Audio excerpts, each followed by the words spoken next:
what you put in, what you're going to get back. I'll give you another example, right? Now that we're on this discussion. Ayatollah Sayyid Jamaluddin Gulpaygani says, he says, right, so if you've been to Isfahan, there's a graveyard known as Taht Fulat, where many of the awliya are buried. You'll find waliullahs everywhere over there, awliya Allah buried there, the saints. And he would take a room, right? So he took a room. And he took a room for himself and he used to worship there. He says, one day I saw that this group of people came, there was a body. And they asked me, they said, look, Sayyid, can you come and can you recite the prayers? He said, I recited the prayers, I put the body in the ground. He said, when I started reciting the talqeen, I could see that this boy was having difficulty replying. He couldn't reply. So I looked around and I saw mothers crying. Mother was crying. He says, I can't speak to the mother. The father was sitting there quietly. He goes up to him and he says, listen, your son is not reciting back. What have you done? What has he done? He goes, no, my son was a great person. But there was one issue. He became a scholar. He used to sit on the minbar and used to ask people, or used to answer people's questions. One day I raised a question and he would say to me, look, sit down, you're jahil, don't ask this question. He goes, because of that it broke my heart. He says, now your son is adab, this is not the time to hold this, let it go. He lifted his hands, the father. He lifted his hands and said, Allah, I'm satisfied with my son. It was a small mistake he made. Generally he was a very good boy. Please forgive him. They said Jamaluddin Gulpaygani went to the body again. Now when he recited, he saw the son was smiling, replying. The angels of Rahmah were coming. That is how simple it is to destroy your akhirah. That's how simple it is. I'm not talking just to you, I'm talking to myself.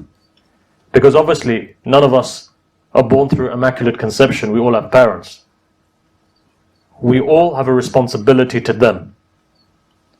And why do you think that the Quran says that don't even say uff to your parents when they're old? Why uff? Because Quran knows that when your parents get old, they become, like it says, they go backwards. They're going to irritate you. So when you're irritated, what comes out? Uff. So don't even show irritation to your parents. Because if you show Quran is saying they will be like that. They are going to go in reverse. They are going to sometimes wind you up. Sometimes they may be demanding. Sometimes they may ask you questions which you may feel that's a stupid question. But if you disrespect them, then you're finished. So be very vigilant of the relationship that you have. And always remember that tomorrow you're going to be there as well. And today you think you're strong and you're big and you've got strength and you've got money and all that. You think that your father was born old with his back bent and a white beard? Okay, fine, some of us color our hair. But the fact of the matter is this. A time is going to come where your back is going to be bent and you're going to start getting hair loss. And you're going to put on a bit of a belly because your metabolism weakens. And then as you go on, you won't be able to walk properly. And at that moment, you're going to want your son to hold you by your arm and take you. Don't you remember that story of the Prophet? What story of the Prophet? That story of the Prophet, when that father was kicked out by his son went to the Prophet of God and complained about his father. And when he complained about his father, the Prophet of God says, bring your father. At that moment, Wahi comes, Jibreel comes down. Jibreel says something. Jibreel says, that father, when he was told by his son that you're calling him, there was an ah. The father's ah had a lot of words.